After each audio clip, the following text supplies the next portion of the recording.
¿Se escucha, no? Sí. Sí. Voy a coordinar este cartel que se llama Diálogo entre Literatura y Psicoanálisis.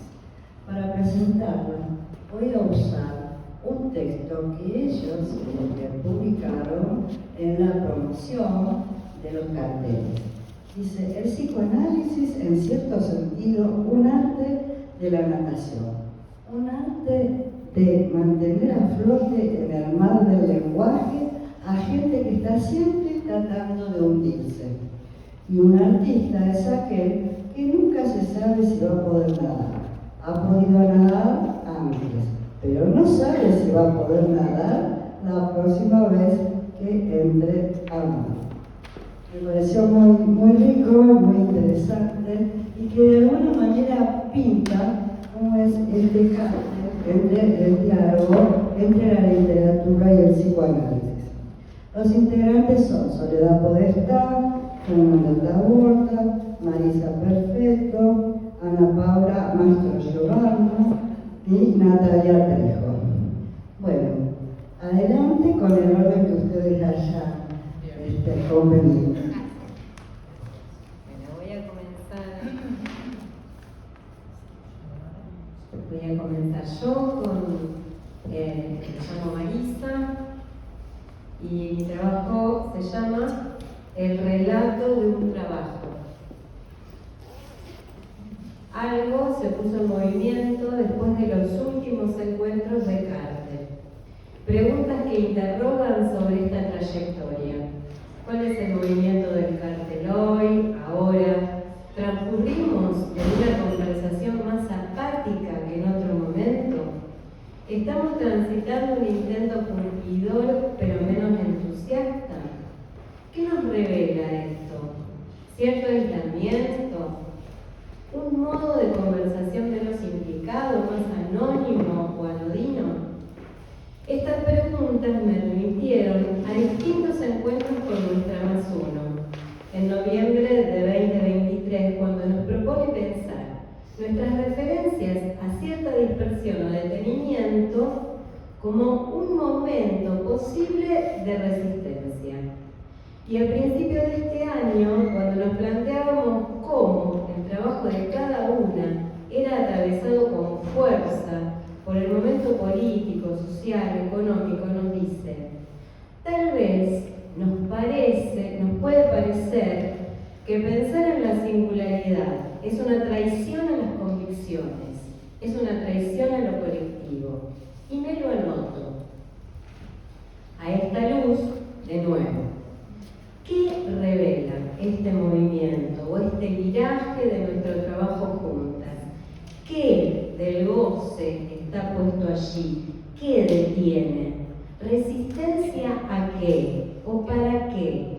Para no aproximarse a lo singular, para no acabar acercándose un poquito a lo propio. Y entonces recordé otra frase de estos encuentros: se puede estar de duelo y sin embargo no perder el foco. Un trabajo, el duelo, para no quedar atrapado o detenido, para poder pasar a lo siguiente, para no quedar en duelo estático como intento alucinado de no perder lo perdido, aferrado a un abrazo pegajoso, húmedo, mórbido, enloquecido. Tantos duelos que reclaman sus palabras en la literatura y en muchas ocasiones dan lugar a un análisis. Me dejé acompañar por Barthes en el duelo en la literatura. Duelo, dolo, dolor, en su versión de lo dual, de andar dividido, del doble como siniestro, y efectivamente los duelos, como esos enfrentamientos a muertes, Borges, Cortázar, Saramago, Quiroga. Y en esta deriva del trabajo del duelo, del trabajo de escritura, me encuentro en las primeras páginas del mismo texto de Roland Barthes, Introducción al análisis estructural de los relatos, con esta hermosa versión del relato. En sus propias palabras, innumerables son los relatos existentes. Hay, en primer lugar, una variedad prodigiosa de géneros, ellos mismos distribuidos entre sus sustancias diferentes, como si toda materia le fuera buena al hombre, para confiarle sus relatos. El relato puede soportar, el relato puede ser soportado por el lenguaje articulado, oral o escrito, por la imagen fija o móvil, por el gesto y por la combinación ordenada de todas esas sustancias. Está presente en el mito, la leyenda, la fábula, el cuento, la novela, la epopeya, la historia, la tragedia, el drama, la comedia, la pantomima, el cuadro pintado, el vitral, el cine, las tiras cómicas, las noticias policiales, la conversación. Además, en estas formas, casi infinitas, el relato está presente en todos los tiempos, en todos los lugares, en todas las sociedades. El relato comienza con la historia misma de la humanidad. No hay, ni ha habido jamás, en parte alguna, un pueblo sin relatos. Todas las clases, todos los grupos tienen sus relatos, y muy a menudo estos relatos son saboreados en común por hombres de culturas diversas e incluso opuestas. El relato se burla de la buena y de la mala literatura. El relato está allí, como la vida. Tal vez recupero tan encantada Barthes en sus palabras, porque de nuevo, pensando en Freud, en el escritor y el fantasear, me ayuda con sus interrogaciones. Quedo suspendida pensando en el trabajo de un relato en nosotros. ¿Cómo nos trabaja un relato? El cuento que nos contamos, el cuentito que contamos y el cuento que nos contaron nos hace. Parafraseando, el trabajo del escritor no nos hace entrever la escritura en nosotros, y esto ¿no sería tal vez lo que nos conmueve? Por supuesto, este trabajo continúa siempre que se haya echado a andar. Y vuelve a mí François Dolto. Las palabras, para cobrar sentido, ante todo deben tomar cuerpo, ser al menos metabolizadas en una imagen del cuerpo relacional. Gracias a las separaciones, que son las castraciones sucesivas, las zonas erógenas ligadas a la tactilidad antes de la separación de los cuerpos podrán tornarse lugares de deseo y de placer, tanto recibido como dado a otro, es signo de alianza. El placer dado se experimenta desde ese momento como un descubrimiento, como una invención, una creación de a dos, por una conjunción a través del cuerpo, de los psiquismos, de la madre y de su bebé. El goce pasa a ser simbólicamente fruto de un encuentro, a la vez imaginario y real, en el tiempo y en el espacio, asociado al cuerpo del niño en sus sensaciones parciales, pero también al cuerpo en su totalidad, gracias a la presencia expresiva de la madre. Pienso en un paréntesis entre Barthes y Dolto, tal vez, alguna vez, hará falta una obra de arte que nos preste cuerpo. Y sigue Sigmund preguntando, ¿no deberíamos buscar las primeras huellas del quehacer literario en los niños? Quizá podríamos decir que al jugar todo niño actúa como un escritor, en la medida en que crea un mundo propio, dicho de manera más exacta. Traslada las cosas de ese mundo a un nuevo orden, hecho a su gusto, permitiéndole así atravesar ese mundo distante e incomprensible, imprimiéndole trabajo, uno que en adelante le acompañará siempre a salir y a cambiar finales, en el mejor de los casos. En fin, ¿qué me sorprende de lo que nos viene ocurriendo en este proceso de trabajo juntas? Algo sobre los modos de estar, que se puede estar y no estar en una relación, en una vida, en una lectura, en un cartel. Como cuando éramos chicas y debíamos ir de visita. Esas visitas de la infancia donde nuestros padres nos llevaban bien vestiditos, a donde sabíamos de antemano antemano que no podíamos tocar algo que nos gustara o abrir la heladera o gritar de felicidad o de aburrimiento. En esa casa en la que realmente estábamos de paso, no era posible dejarnos embargar en ese impulso que te puede hacer agarrar las cosas, desarmarlas o romperlas. Visitas de compromiso, donde previamente recibíamos indicaciones o amenazas. Te portás bien, no te ensuciás, no me hagas quedar mal, no me hagas renegar, ojo. Que también podía suceder que en la misma visita apareciera otro chico o chica que te miraba cómplice y que apenas con un gesto de ese terminaba jugando en la vereda o en el patio de esa casa, más transpirada, más desarreglada, pero también más contenta, más activa y cerca de lo propio, que no es otra cosa que estar con otros y no de cualquier manera. Mejor dicho que Dolto, hasta ahora no encuentro el enigma de nuestra vida, de todos, de cada uno, en su relación por medio de nuestro cuerpo con el cuerpo de los otros y por medio del lenguaje con los otros sujetos, a través de las mediaciones de las cosas más sustanciales, llegando hasta las más sutiles de las miradas y los sonidos. Este enigma subsiste. El enigma persiste ligado al peso de la carne, siempre plural, con sus necesidades y deseos, en el que el yo, moi, de cada cual con los otros se agota. Y además, ¿qué hacer con este sujeto en busca de una sutil unión con otro sujeto? Deseo que pretende avenirse con el otro mediante la armonía sutil del amor. El enigma yo-nosotros subsiste, y de generación en generación, mientras que yo, tú, los otros mueren, y el lenguaje es el enigma, que separados como estamos los unos de los otros, nos une más allá y más acá.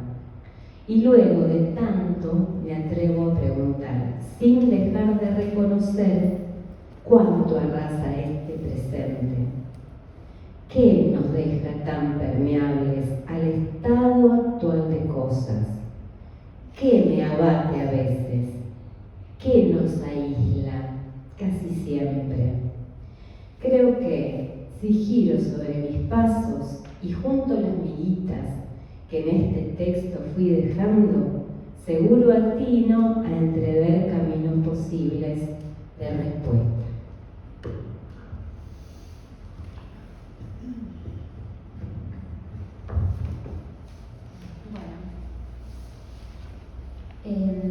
Bueno, yo soy Ana Paula, voy a leer este trabajo que elaboré. Si estás haciendo música, el silencio es tu lienzo. Estas son palabras de Charlie Watts. Y para escribir hace falta algo de esto: silenciar, atemperar los imperativos, suspender el juicio, ser algo improductivo y animarse, dejar hablar en voz alta al propio inconsciente. Así el comienzo, entre silencios y melodías, a ver qué asoma en esta nueva partitura. Es la música que insiste, que me convoca al presente cártel llamado Diálogos entre literatura y psicoanálisis. La música que por diversos motivos ha quedado fijada en mi historia y me hace preguntar. Música y literatura, a través de una canción escrita quizás en ninguna parte, su enigma, lo inefable, la música y las tripas, lo visceral, como vehículo y causa de creación e inspiración, como expresión artística, la poesía en su potencia y perpetuidad, y el psicoanálisis nuevamente asomando la esperanza de hallar algo más allá. Freud habló del alma, de la materialidad de las palabras, la cual deriva del entramado del ser viviente y las palabras que hacen las veces de red y lo sostienen, incluso antes de nacer. Desde allí me fue posible pensar en los atravesamientos de la música en la constitución subjetiva y en la hipótesis de cierta cualidad inaugural de la música en el ser hablante. Resuena la música asociada a aquellas primeras notas de vida, donde la palabra y la canción vehiculizan el deseo y también propician cierta musicalidad al habla, su ritmo, su tonalidad, musicalidad tan singular y ajena como propia, algo olvidada tras lo que se dice y que al mismo tiempo hace las veces de soporte de ese decir. Del libro Música y Psicoanálisis de Pablo Friedman, ahí cito, dice: la música no es otra cosa que lenguaje, cadena significante en lo real del lenguaje por donde articula el sujeto su función deseante en la búsqueda de satisfacción. La musicalidad de la langue es así también la gestualidad, la musicalidad de la langue es, como así también la gestualidad, incuestionable, están ahí. Los ritmos, los tonos, modulaciones, etcétera, que cada sujeto imprime en su acto de habla, es la nutriente caudalosa de la dimensión enunciativa, ahí donde el sujeto del deseo se articula en su decir. A través de la función de la voz será bañado el lenguaje, el ser del niño, poniéndose en juego el deseo del otro. El sonido, la trenza sonora, el anudamiento musical como tal, implican el substrato de la virtualidad diacrónica del tiempo, ahí se despliega rítmicamente, fluye al igual que sucede en todo acto de lenguaje. Si el sujeto articula el deseo a través del lenguaje, sería también desde esa musicalidad que se pone en juego en el análisis y que permite un modo de escucha vía la asociación libre, la atención flotante. Un psicoanálisis acontece en las palabras, en lo que ellas dicen y también en lo que no dicen, pero evocan. Acá, un fragmento de un cuento que se llama Asociación Libre, de Pablo Colacray, un escritor rosarino. Dice: hace un tiempo que en el grupo empezamos a jugar a la asociación libre. Las reglas son fáciles. Alguien me dice una palabra y yo tengo que ir soltando en voz alta lo primero que se me viene a la mente. Por ejemplo, si me dicen calecita, rápidamente pienso sortija, caballo, parque, pororó, algodón, nubes, cielo, avión, Ana, Europa. Y ahí me quedo porque no sé nada de Europa ni de Ana desde que se fue, así que ya no puedo asociar. Pero también podría haber optado por otro camino. Después de caballo podría haber dicho gaucho, campo, verde, trigo, amarillo, sol, cielo y otra vez avión y Ana y Europa. Cuando uno juega mucho y no quiere repetirse es complicado. Los senderos se angostan y son cada vez más difíciles de recorrer. Siempre es más fácil andar por donde uno ya estuvo y así, después de cielo, está indefectiblemente el avión, Ana y Europa.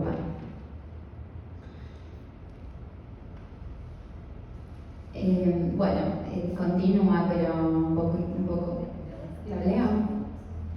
Cuando uno juega mucho y no quiere repetirse es complicado, los senderos se angostan y son cada vez más difíciles de recorrer. Siempre es más fácil andar por donde uno ya estuvo y así después del cielo está indefectiblemente el avión, Ana y Europa.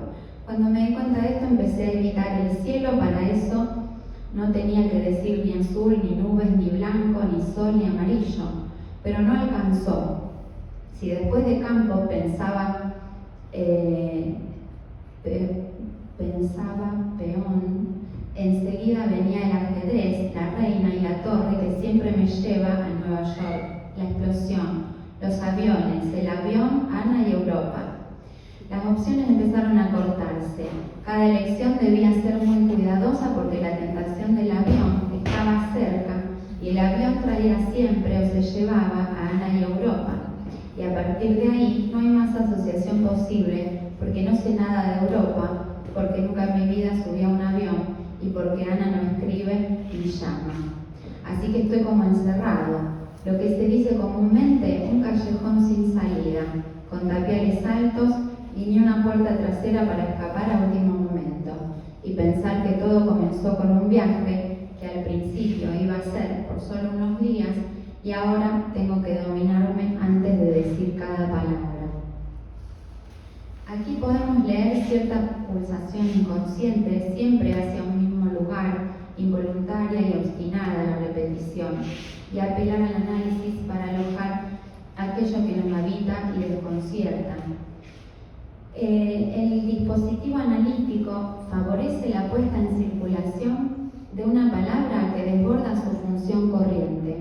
La palabra surgida en el dispositivo analítico excede, rebasa al sujeto que la enuncia. Esto alude al hecho de que hay un límite de las representaciones, porque no hay palabras suficientes para nombrarlo todo. Citando a Freud en la interpretación de los sueños, dice: una actitud en todo semejante al psicoanálisis es también condición de la creación poética. En este sentido, el analista procedería como el poeta, apostando a la vibración de las palabras en más de un sentido, las cuales en su polifonía no dejan de resonar. En su obra Rayuela, Julio Cortázar inventa una lengua llamada glíglico, que a través de un lenguaje musical y un juego gramatical hace eco en la siguiente escena. Dice: apenas él le amalaba el noema, a ella se le agolpaba el clésimo y caían hidromurias en salvajes ambonios en sus talos exasperantes. Sin embargo, era apenas el principio, porque en un momento dado ella se torbulaba los urgalios, consistiendo en que él aproximara suavemente sus orferunios.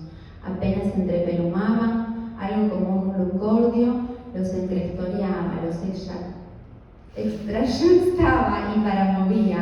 De pronto era el clinón, la esterfurosa convulcante de las mátricas, la jadeante en boca pluvia del orgullo, los esproemios del merpasmo en una sobrehumística agropagosa. Egoé, volposado de la cresta del Murelio, se sentían balpamar perlinos y márulos. Temblaba el trop, se vencían las marioplumas, y todo se resolviraba en un profundo pínice, en miolamas de argo tendidas gasas, en cariñas casi crueles que los sordos penaban hasta el límite de las angustias. En otro capítulo de la misma obra del autor se lee: ¿por qué escribo? No tengo ideas claras, ni siquiera tengo ideas. Hay jirones, impulsos, bloques, y todo busca una forma. Entonces entra en juego el ritmo, y yo escribo dentro de ese ritmo. Escribo por él, movido por él, y no por eso que llaman el pensamiento y que hace la prosa, literaria u otra. Literatura y psicoanálisis dialogan en torno a la creación de nuevos mundos en y por la palabra, el poder del lenguaje y los avatares del deseo, al mismo tiempo que reivindican ese más allá que espera ser escuchado, algo así como lo que está entre las notas de una partitura, lo que está entre las notas de una partitura, o la alianza que da nacimiento a lo nuevo, a lo nunca oído, a lo más íntimo, abriendo un espacio que trasciende la lógica y el sentido. Si la transferencia, esta es una cita y lamento no tener la referencia, pero si la transferencia es el basamento que otorga al deseo incipiente el derecho de ciudadanía, el amor es la columna central que sostendrá el edificio que pueda albergar al sujeto en proceso de constituirse. Amor al futuro frente al pasado necrosante, función del analista. Amor a lo desconocido, a lo venido de afuera, al porvenir, un amor más allá.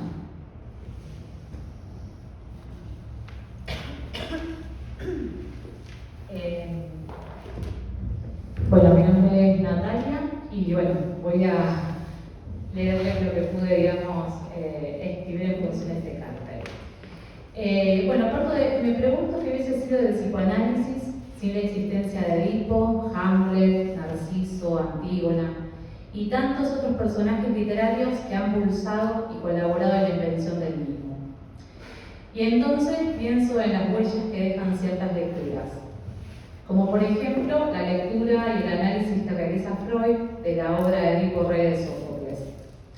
De todos los términos y conceptos estrictamente freudianos, se podría pensar el complejo de Edipo como uno de los conceptos centrales, el corazón de su cuerpo teórico que le ha dado vida a su extensa obra. Como suele ocurrir que una lectura remite a otras muchas lecturas, Hamlet de Shakespeare también fue importante para Freud. Así se lo escribe a su amigo y médico Hiss. Una idea me ha cruzado por la mente, la de que el conflicto edípico puesto en escena en el Edipo Rey de Sófocles podría estar también en el corazón de Hamlet.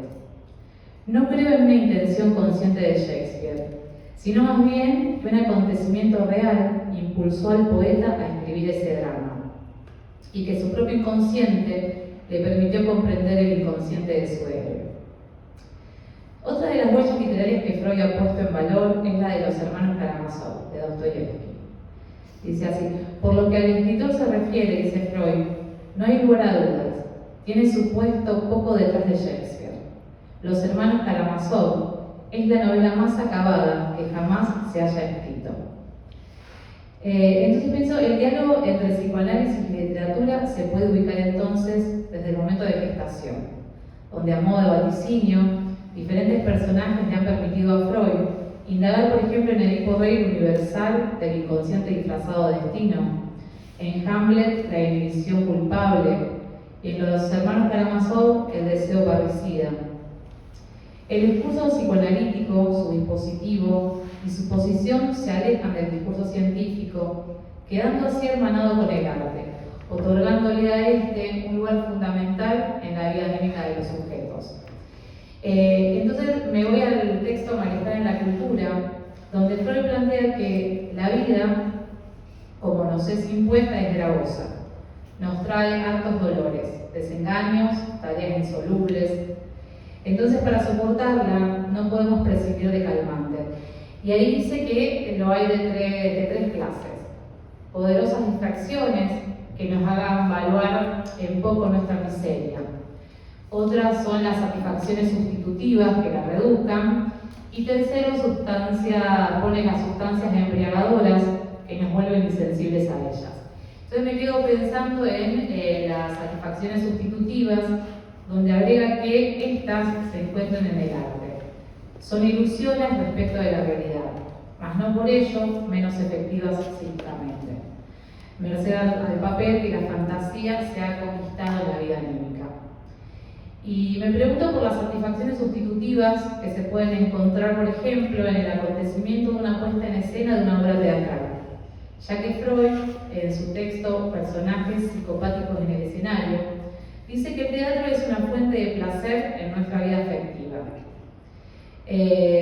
Dice, a este fin cabe mencionar en primera línea el desahogo de los afectos del espectador, el alivio que proporciona una amplia descarga, y por otra parte, la coexcitación sexual que, según cabe suponer, se obtiene como ganancia colateral a raíz de todo desarrollo afectivo, y brinda al hombre el sentimiento que tanto anhela tener, de una tensión que eleva a su nivel psíquico. Después dice que ser espectador participante del juego dramático significa para el adulto lo que el juego para el niño, quien satisface de este modo las expectativas de igualarse al adulto. El espectador vivencia demasiado poco, dice que se siente como un mísero desecho a quien no puede pasarle nada. Agrega, que querría sentir, obrar y crearlo todo a su albedrío. En suma, ser un héroe. Entonces el autor-actor del drama se lo posibilita, permitiéndole la identificación con un héroe. Y al hacerlo le ahorra algo que el espectador sabe. Esa promoción de su persona no sería posible sin dolores, sin penas, que acaso le cancelarían el goce. Bien sabe que solo posee una vida, que podría perder en uno de esos combates contra la adversidad.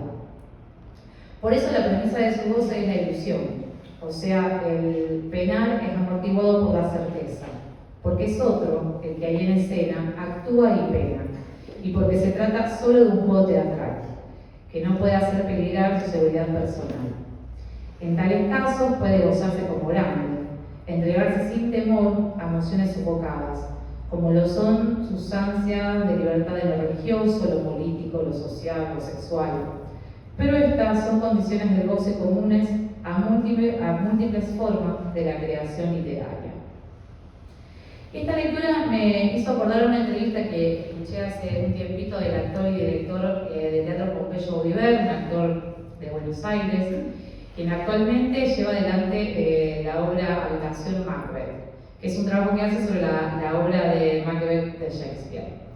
Y me interesaba rescatar cómo fue su proceso creativo, porque bueno, es una obra que él estaba ensayando con su grupo de teatro y bueno, en ese momento es cuando nos atraviesa la pandemia. Entonces cuenta lo siguiente.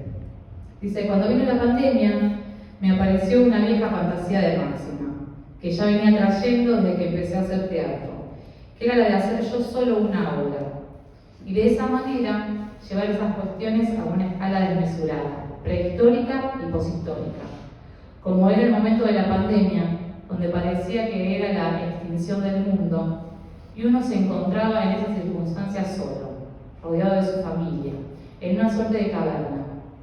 En mi caso, en un descampado en Mar del Sur. Todas circunstancias que me estimulaban a sentirme en un borde de extinción.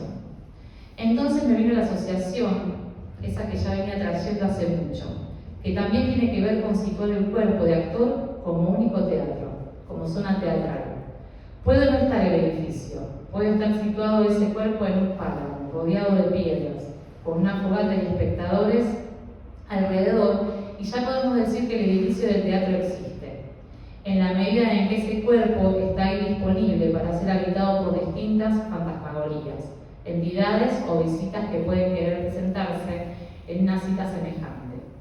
En esa circunstancia que tiene algo de sobrenatural y de teatral. A mí me conmovió ese relato porque no solo que además después vi la obra, y esto de ver un solo actor que encarna, creo que hace como 7 u 8 personajes solo, donde también él fue el que se autodirigió y solo lo acompaña el músico, me hizo recordar una frase que encontré una vez en el libro Realidad y Juego, que dice: esa capacidad poco común de transformar el terreno de juego en el peor de los desiertos. Y bueno, y pensaba en esto, en todo lo que puede un cuerpo de disponibilidad, un cuerpo como territorio, donde caben todos los personajes de una obra, disponer de la voz, de la mirada, para correr el riesgo y zambullirse al vacío. Un cuerpo que carga tensiones hasta lograr el giro poético, donde el personaje acontece, donde la actorera, el personaje y su creación debe advenir. Bueno, hasta ahí.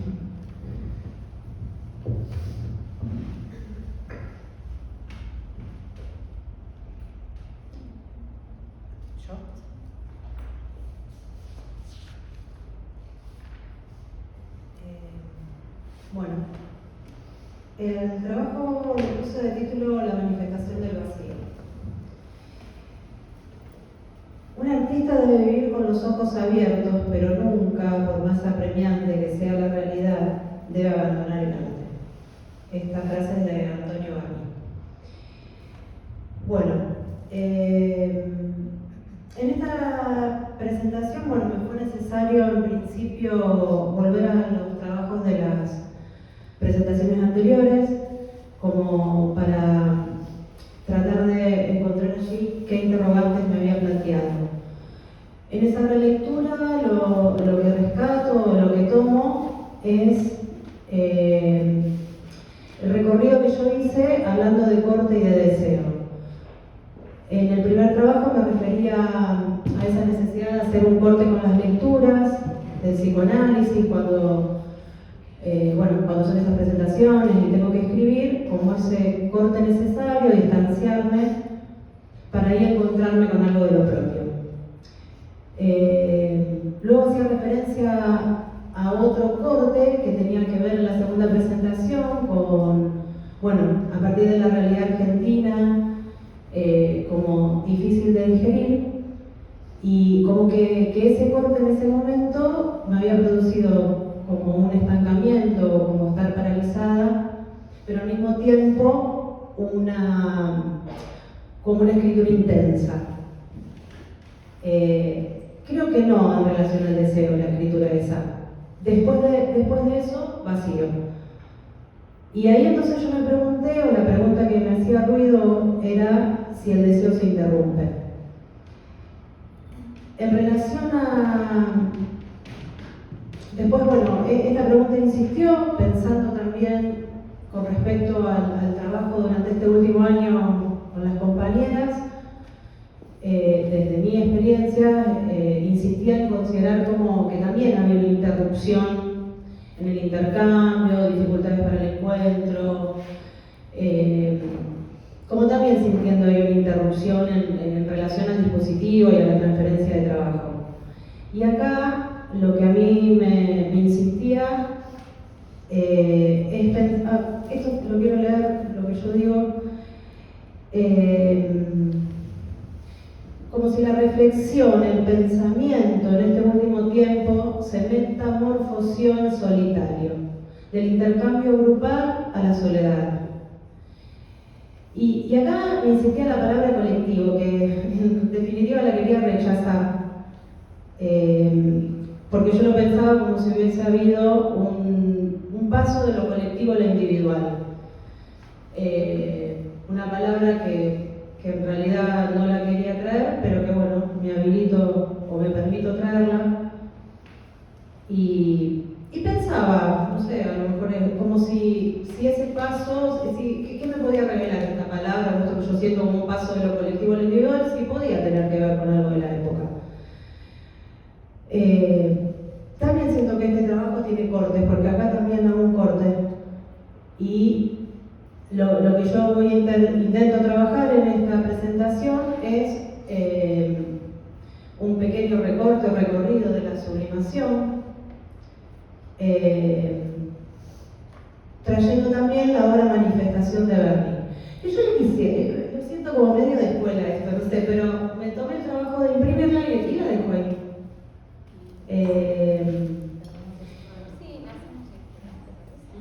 Bueno, cuando yo me puse a... Sí, no sé si alguien, si quieren... No, está bien, no tanto, qué sé yo.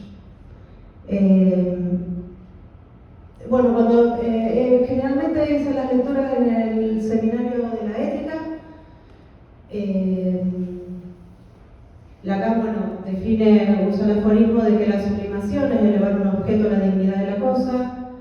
Y bueno, a partir de ahí, esto me permite hablar de, bueno, a partir de ahí hice, este recorrido, hablando o haciendo lecturas en relación al deseo y a la primera vivencia de satisfacción. Aquel momento mítico, inaugural, fundante del sujeto, donde, se da esta primera huella anémica que va a interrumpir la continuidad entre lo deseado y lo hallado, entre el sujeto y el objeto. Hay una nostalgia ahí de esa satisfacción pasada y la búsqueda de ese objeto se restituye bajo la forma de metonimia y repetición. En el seminario 7 Lacan se pregunta qué es el deseo y él dice: el deseo no es otra cosa que la metonimia de ese discurso de la demanda. La metonimia de nuestro ser, ese arroyo donde se sitúa lo que corre por debajo, lo que somos y también lo que no somos, nuestro ser y nuestro no ser.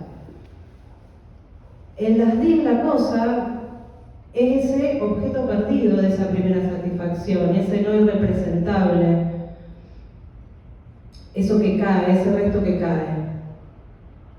El objeto por su naturaleza, y es un objeto reencontrado, si bien hablamos de algo de lo perdido, pero que nunca en esa búsqueda hay un reencuentro. Entonces la cosa, cuando hay sublimación, será siempre de algo, de algún modo, representado por un vacío. Y acá también me gusta traer, a la imagen que recurre Lacan para, digamos, usa otras, pero la que yo tomo es la de las cajas de fósforos. Para explicar esto, o para tratar de entender este aforismo de que la sublimación es un objeto elevado a la dignidad de la cosa. Él lo explica a partir que justamente está situado ese momento de esa visita en los años 30, que es cuando Berni también pinta esta obra, que es por el avance del nazismo. Entonces él va a la casa de este amigo, que era coleccionista, que aparte hace la aclaración como si lo único que había para coleccionar eran cajas de fósforos. Y las cajas de fósforo estaban como todas distribuidas a lo largo de una chimenea. Y acá también lo quiero leer porque me parece re poético cómo él describe esa imagen. Las cajas de fósforos se presentaban así. Eran todas iguales y dispuestas de una manera extremadamente agradable, y que consistía en que cada una se aproximaba a la otra por un ligero desplazamiento del cajón interior. Se ensartaban una en la otra, formando una larga banda coherente que corría por el reborde de la chimenea. Era luego capaz de trepar sobre la pared, afrontar los cimacios y volver a bajar a lo largo de una puerta. No digo que eso continuaba hasta el infinito, pero era extremadamente satisfactorio desde el punto de vista ornamental. Entonces él va a decir de que, bueno, o sea, que esa caja de fósforos ahí dejaba de ser un objeto para pasar a ser una cosa a partir, digamos, de esta transformación, de este desplazamiento, de esta figura, pienso yo, no sé. La transformación de un objeto en una cosa, ese fenómeno que aporta de repente a la caja de fósforos una dignidad que no tenía para nada antes. Esta cosa, cuando hay sublimación, será siempre de algún modo representada por un vacío. Y acá dice como que hay un choque, hay una novedad, un efecto realizado por ese agrupamiento. Y creo importante esto de que, lo vuelvo a repetir, cuando hay sublimación será siempre de algún modo representada por un vacío. Acá Lacan también va a decir en este seminario 7, a ver, qué hace de alguna manera, bueno, qué hace la religión, qué hace la ciencia, qué hace el arte con ese vacío. De la religión va a decir que lo que hace es evadirlo. Y la ciencia de alguna manera lo rechaza, como que está en una búsqueda de un ideal absoluto de saber. Y creo que la sublimación, no sé, yo pensaba, trabaja con ese vacío de alguna manera. En este seminario 7 también va a decir, toda producción de arte, especialmente de las bellas artes, está históricamente situada. Y acá entonces me permito quedarme con esa frase de situada y situar esta obra de Berni, que se sitúa en los años 30. Berni vuelve de Francia a la Argentina, y él va a decir que la realidad le hacía mal a los ojos de alguna manera. Bueno, esa época de crisis económica, social, bueno, semejante, bueno, que obviamente tiene relación con la actualidad. Cuando él viene, quiero mostrar esta frase, sí. Él dice, el artista está obligado a vivir con los ojos abiertos, y en ese momento la dictadura, la desocupación, la miseria, las huelgas, las luchas obreras, el hambre, las ollas populares, crean una tremenda realidad que rompían los ojos. Y acá él va a hacer un cambio, digamos, de su obra. Él deja el surrealismo y empieza con, digamos, hay un cambio en su obra, digamos, que se funda con esta obra y con la otra que es Desocupación, el nuevo realismo crítico y social. Y hay también un cambio de materiales. Digamos, las obras empieza a ser el soporte de la obra la arpillera, y los materiales que usa también de alguna manera como coherentes a lo que expresan sus obras y coherentes con la realidad también social, porque usaba, ¿cómo se lo llama? Temple, creo, que es como, era témpera mezclada con agua, y para engrosarla usaba grasas animales. Más allá de que también después usaba estos restos, digamos, latas y cosas que le encontraba, digamos, que tenían que ver con...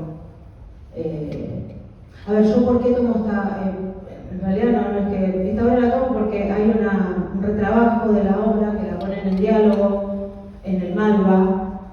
Se llama Dúo Mondongo, es una pareja de artistas que retrabajan, que como que la ponen en diálogo, y incluso entras ahí al Malva y ya está situada, digamos, con todo un contexto como de la Bella Miseria, y bueno, re interesante.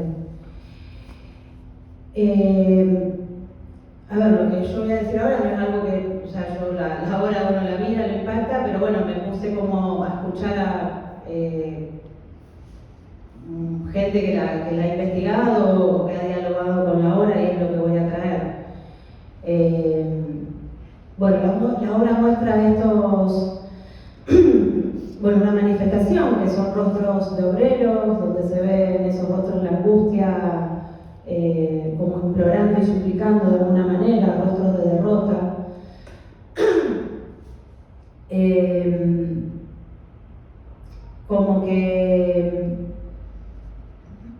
Como cada uno con una actitud de indigencia frente al mundo. Bueno, no voy a revelar nada, solo quedarán, pero me parece que es una obra re interesante para trabajar. Acá, en principio, en primer plano hay solo dos personajes que miran hacia arriba. Los demás están todos como en diferentes direcciones, mirando para diferentes lugares. Entonces se dice como si de alguna manera los personajes muestran una desorientación. Y en lo que se hace hincapié, van a decir que, digamos, como que la obra colapsa en el medio, donde está el niño. Ahí incluso, a mí me costó verla, no sé, como si en el niño, donde está el niño, también se formara una X. Esa X a mí me cuesta encontrarla, pero creo que la X se forma si uno traza ahí con los rostros de los personajes. Ese niño tiene un pan bajo el brazo, si se quiere, y al mismo tiempo al lado del pan hay un puño grande que hace, ese puño está sobre la cabeza de un obrero, y hace que de alguna manera la silueta del niño esté un poco como deformada, porque como que se tiene que ir alargando. Incluso lo llaman como un niño monstruoso, un niño imposible. Lo que van a hacer, que también me resulta interesante, porque la obra tiene solo una pancarta, que es la que dice pan y trabajo. Entonces, digamos, lo que se preguntaban ahí, ¿qué venía a representar ese niño y ese pan? Y él la pinta en el 34, cuando está acá el Congreso Eucarístico en Argentina, que es el primero en América Latina, y que se lo considera como una de las mayores masividades en la calle que hubo. Uno de los actos es organizado por la dictadura, y que era que los niños habían ido, como incluso creo que organizado también por la Acción Católica, como miles de niños que habían ido a tomar la comunión. Entonces, como si ese pan también probablemente venga a representar el pan de la Eucaristía, no solo el pan, digamos, del obrero. Y lo otro interesante que aparece que esta obra fue como con unas cámaras fotográficas, bueno, hicieron muchos estudios sobre las pinturas, bueno, con una cámara robótica que le llaman, y hablan de una pancarta oculta. Digamos, en esta zona habían encontrado como que hay muchas capas de pintura y como un fondo blanco, y en estos dos brazos, uno que es del medio donde está el niño y acá en el otro extremo, hay dos brazos, dos puños que parecieran que están sosteniendo una pancarta, que la pancarta no está. Que se considera que ahí hay una pancarta oculta con alguna consigna que, bueno, como que hay muchas repinceladas.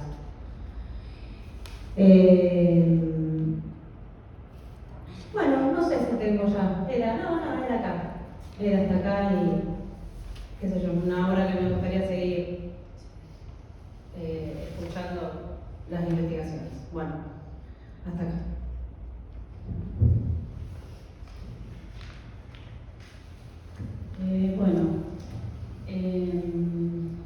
Empiezo a leer. Yo puse en este momento, en que no han sido frecuentes los intercambios y encuentros en el cártel, decidí revisar algunos conceptos que me había planteado al comienzo. El lugar de la literatura infantil en la constitución subjetiva. ¿De dónde surge este título? ¿Tiene el mismo lugar la literatura para todo niño o para todo sujeto? Mi pregunta está relacionada con aquellas situaciones con las que estoy trabajando, con aquellos niños que habían sufrido una pérdida en edad muy temprana y quedaron al cuidado de otro familiar, abuelos, tíos, situaciones en las que era muy difícil reconstruir su historia, en donde había pocos elementos o datos que los adultos que quedaban al cuidado podían aportar, como por ejemplo cómo era el bebé, a qué hora nació, por qué eligieron ese nombre. A la reconstrucción de esta historia, la literatura, la ficción, ¿tiene algo que aportar? Como una psicoanalista que ya lo había retomado en el primer trabajo, Marilu Pelento, en el escrito El niño y la muerte, describe y analiza situaciones clínicas que ha trabajado con niños que han sufrido pérdidas en edades muy tempranas.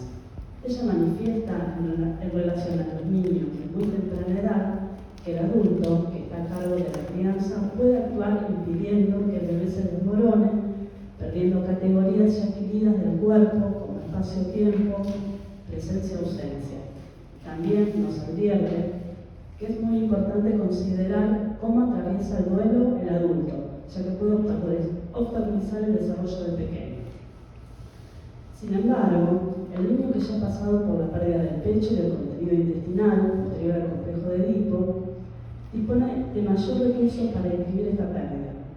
La información que le va a dar el adulto de este hecho será muy importante para que pueda plantearse una hipótesis de lo que ha ocurrido. Pelento manifiesta que pasa por dos momentos. Uno es la renegación de la pérdida, negar que este hecho ocurrió, y la negación, como por ejemplo, ni creas que me acuerdo de él o ella. La negación es lo que conduce a la aceptación de este hecho.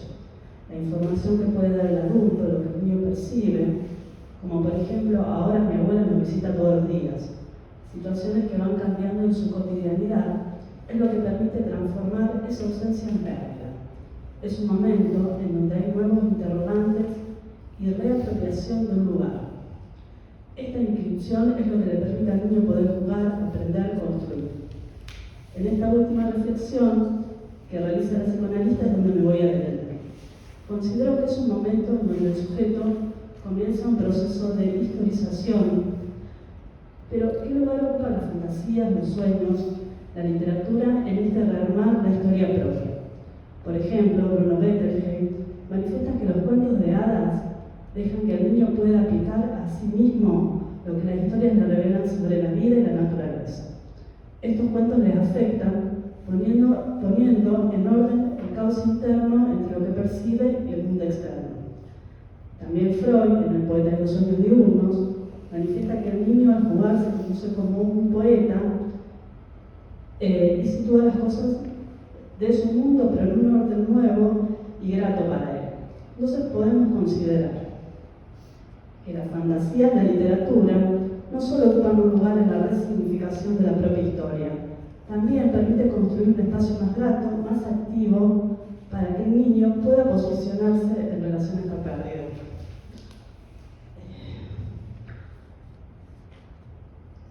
Podemos considerar que no solo el niño escucha relatos y cuentos, también escribe o inscribe su propia versión de lo sucedido. Literatura significa etimológicamente el uso de la letra o la escritura. Lacan, a la distancia de la letra, manifiesta que la letra se anuda a lo real y el significante a lo simbólico. La letra es el soporte material que el discurso concreto toma del lenguaje. Es la estructura localizada del significante que preexiste al sujeto y que está ligada a la cultura. Es decir, podemos considerar que la ficción, el juego, los relatos que puede construir el niño le permite inscribir o escribir su historia desde un lugar activo, planteando diferentes hipótesis, con una mirada más compleja de los hechos y en relación a sus deseos. Bueno, para terminar, les traje un poema de Joana Torres.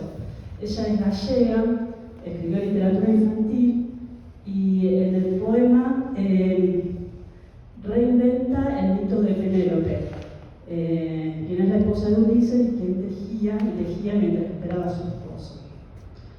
Se llama Eu también navegar, que se puede traducir yo también voy a navegar.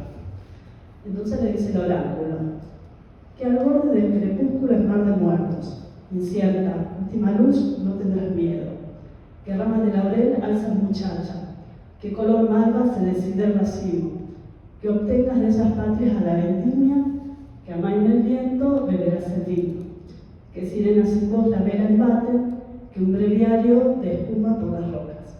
Y Penélope le contesta, existe la magia y puede ser para todos. Aquí hay tanto brillo y tanta historia, yo también voy a navegar.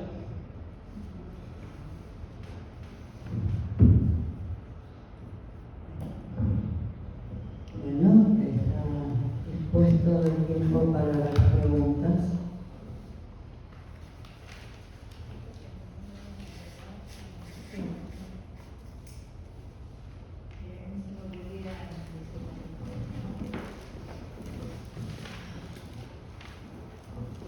Pensaba en esta cuestión, digamos, de la escena teatral, de la escena del juego en los niños, ¿no? Y pensaba por ahí las dificultades que a veces acontecen en los niños que están en relación a su constitución subjetiva y que no se les hace posible jugar, ¿no? Como esto, digamos, ya es como una primera señal de que ahí hay algo que es serio. Que es serio, porque el jugar lo es en los niños. Y entonces digo, bueno, esto de crear, ¿no?, una escena, y la escena, de lo cual no entiendo mucho, que tiene que ver con el teatro, y pensaba que también ahí es como una especie de juego, en el que el adulto, para poder representar, ¿no?, algún personaje, tiene que disponerse a identificarse con ese personaje, y tomar esa palabra y disponer de eso en un orden de representación que también, así como en el niño, digamos, uno puede decir, bueno, al jugar puede ir despojándose de la posibilidad de que haya un lugar como él como objeto en relación a la paradigmática materna o paterna, y ir constituyendo algo de lo singular, de lo propio, del deseo. Pensaba entonces en el momento del actuar, del actor, ¿no?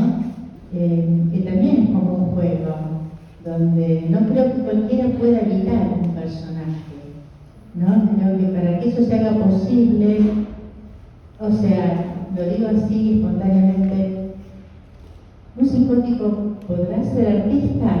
Digo, actor, se me hace que podría haber una dificultad ahí para que eso sea no posible, por ejemplo, ¿no? Bueno, estos pensamientos más fáciles que quería transmitir. No, y me parece que está bueno que traigas esto porque hay algo que me llama mucho la atención, que como en general vieron que hay muchos psicólogos que mandan a sus pacientes a hacer teatro porque, bueno, no sé, porque quizás tienen dificultades para socializar o para... dando por garantizado que el teatro, ¿no?, en cualquiera va a generar ese efecto. Y justamente me parece que hay que ser muy cuidadoso por esto, no solo porque quizás alguien puede psicotizarse, ¿no?, o puede, digamos, lo puedes enfocar en una escena donde no va a poder, digamos, soportarlo, sino porque no, y en general al arte pienso, ¿no?, digo, que está como asociado el arte, como que el arte cura. Bueno, por añadidura puede, digamos, en todo caso será en la singularidad de cada uno, puede generar un efecto interesante, pero me llama la atención lo que es muy común, que por ahí alguien llega a un espacio de teatro diciendo me mandó mi psicólogo. Por esto, ¿no? Porque también se pueden correr muchos riesgos, no solo psicotizar, digo, alguien que puede estar ahí como en ese orden, generar una escena de esas, sino, bueno, tantas otras, ¿no? Entonces, me parece que a veces hay que como tener ese cuidado de creer que cualquiera puede habitar un personaje. Y por eso traía lo de Pompeyo, porque realmente no sé si vieron Habitación Macbeth, pero la realidad es que es impactante. O sea, a mí que me gusta mucho el teatro y también trato de habitar la actuación, no cualquiera, digo, llegar a que realmente un personaje pueda venir, bueno, es toda una construcción que bueno, que hay que trabajar mucho para eso. Me parece que Pompeyo lo logra de una manera maravillosa. Y me pasó algo mirándolo, que no podía dejar por momentos ver un niño, me lo imaginaba ver jugando de niño, ¿no? Como si algo de esas escenas también pudo, no sé, creo que pudo volver a convocarla, ¿no? Porque no me parece que no es cine eso. Así que bueno, eso.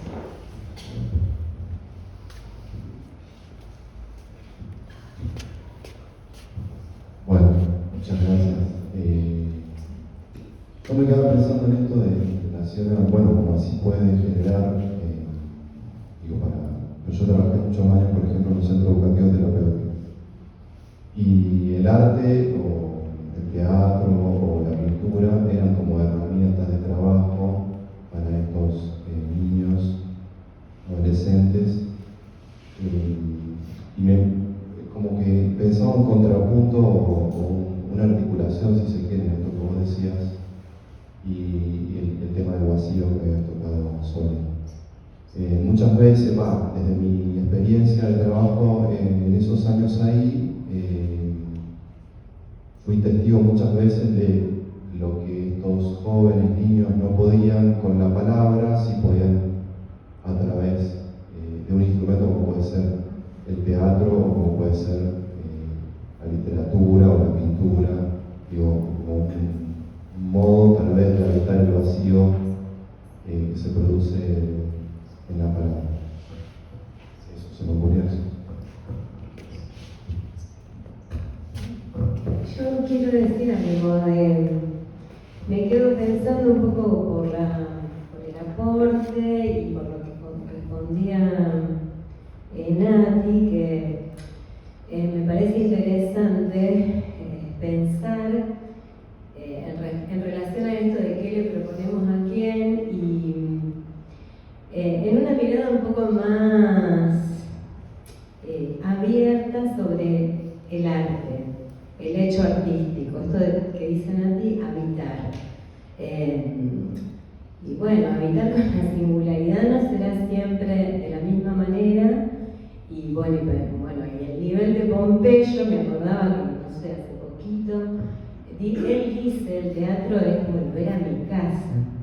O sea, él esto en una abstracción así, y aparte cómo lo dice, vos sabés que está diciendo que está en su meollo, está en un lugar que bueno, y él dice que el que se aproxima al teatro probablemente ande queriendo volver a su casa. Bueno, qué sé yo, a veces uno puede llegar hasta, digamos, hasta donde uno pueda acceder y con lo que uno pueda.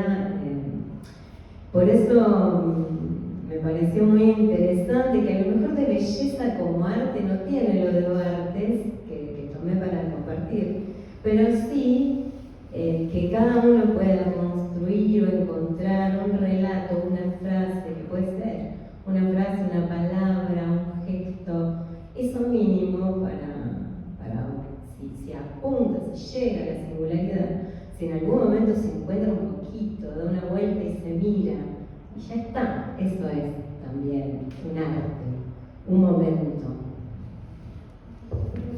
Para agregar, en relación a esto que decía Seba y a esto que también le traía Judith del juego o el uso del arte en niños así con problemas, me parece que, no sé si es que tiene que ver con, no, obviamente no lo considero con lo terapéutico, pero como un pasaje o algo que permite algo del orden de la transformación.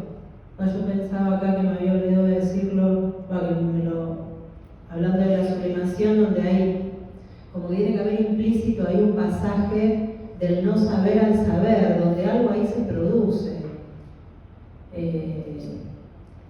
donde hay algo también, y me parece que a veces cualquier arte, transitarla, toca algo del cuerpo o el mismo juego de un niño, donde algo ahí se produce. Sí, que tal vez es verdad, no cualquier propuesta para cualquier situación.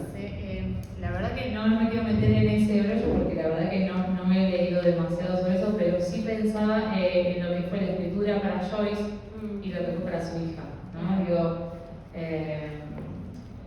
así como a grandes rasgos porque pero sí creo que esto de que Joyce operaba como síntoma y que era algo que, digamos, ¿no? lo terminaba como de quizás salvar o podía nadar, ¿no?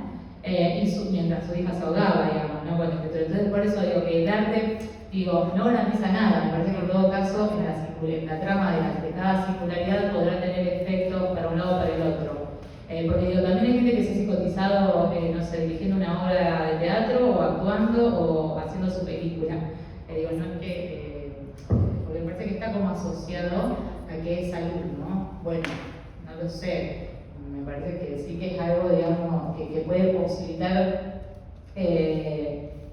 digo, por añadidura en todo caso puede generar algo del orden del placer o de la salud, pero no darlo por hecho. Yo me acordaba de dos escritores, poetas, Alejandra Pizarnik y Jacobo Fischner, que se sostuvieron en la escritura y en la poesía hasta que la poesía y la escritura no lo sostuvo más. Y ahí fallecieron, ¿no? En la locura. Alejandra por suicidio, creo que Jacobo también, suicidio del internado. Hay una actriz, yo no recuerdo ahora el nombre, pero hay una actriz que hace una obra magnífica, muy extraña, todo muy durante, bueno, su último acto es un suicidio, porque claro, con esto de no es cualquiera, no es cualquier manera, no es cualquier cosa sublimar también. Y es el caso por caso. El caso por caso, claro. Hay sujetos, hay estructuras y estructuras, y hay gente que resiste un poquito más el drama y otros que se deshacen. No hay recursos posibles. Sí, desde lo singular cada uno habita los espacios. También el arte, una pareja, una vida. Sí, y me quedaba pensando en esto que vos decías, Judith, esto de sobre todo en la actuación, digo, hay que poder saber entrar y salir de la escena, ¿no? Sí. Cuando no está eso, bueno, sí, se pueden hacer los riesgos, digo, pensándolo también en el juego del niño, ¿no? Sí. Me acuerdo ahora que claro, sí, me acuerdo que un docente de teatro, creo que del primer año de la escuela, me acuerdo que decía eso, ¿no? Que para poder hacer teatro, bueno, hay que poder entrar y salir de la escena, si no, estamos en problemas, ¿no? Sí. Ahí no. Soriano, que quedó explotado después de hacer Lizardo. Ajá, Y estuvo sí. internado. Sí, que tiene que ver con el corte. Claro, No pudo salirse de la escena de Lizardo, tuvo un tiempo mal. Y Pompeyo tiene una estructura toda rara. Impresionante lo que hace, yo me quedé impactada, ¿no? Una cosa nunca vista. Con una facilidad. Totalmente, como entra y sale, sí. Y ahí esta frase que dice, porque la repito todo el tiempo, esto de volver a casa, ¿no? Como si él pudiera salir a hacer todos esos personajes sabiendo que después tiene un lugar a donde volver, ¿no? Me parece que ahí eso es lo que termina sosteniendo y amarrándolo. Está también la cuestión, el tema de la creencia, de creer o no creer. Me preguntaba yo, ustedes me remitían en tomar eso como serio, bueno, de serio. Una vez viendo una obra de teatro con niños, uno de ellos dice: ¿cómo va a haber un perro arriba de una nube? Y una nenita que estaba al lado de él, una compañerita, le dice: nene, es teatro. Exactamente. Entonces me parece que entra, ¿cómo?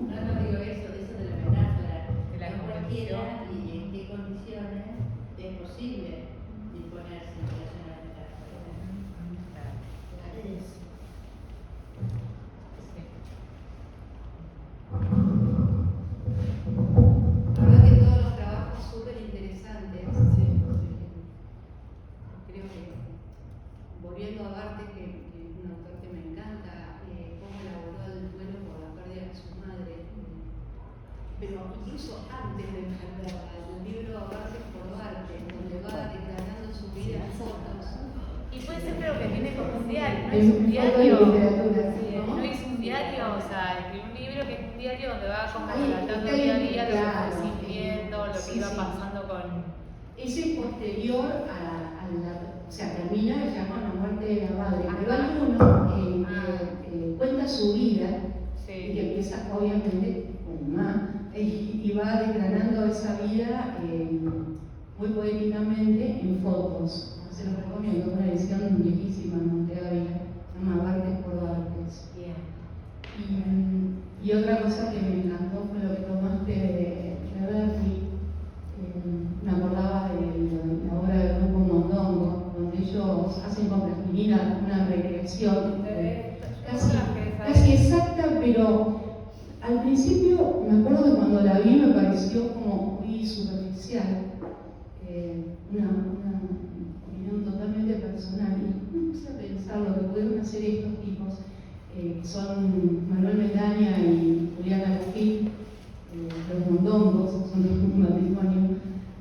La nenita, el bebé que ponen es la hija. Es la hija, son sus amigos, está Marta Minujín, hay actores, pero han puesto este año y lo estrenan este año, ¿no? Con este panorama. Pasan de la depresión del 30, que trabaja Bernie, a la depresión de este año y que han tomado a todos, ¿no?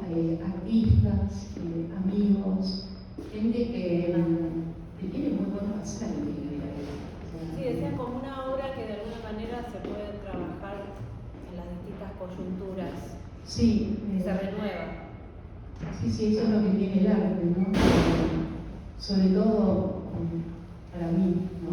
Muy personal, que tiene que producir discurso, aparte del shock estético, que hay muchos escritos sobre eso, esta cuestión de que produzca discurso, que creo que lo que vos traes de la obra de Adán. Y bueno, no sabemos qué hacer con la obra, la represión de Montón. Estamos. Sí.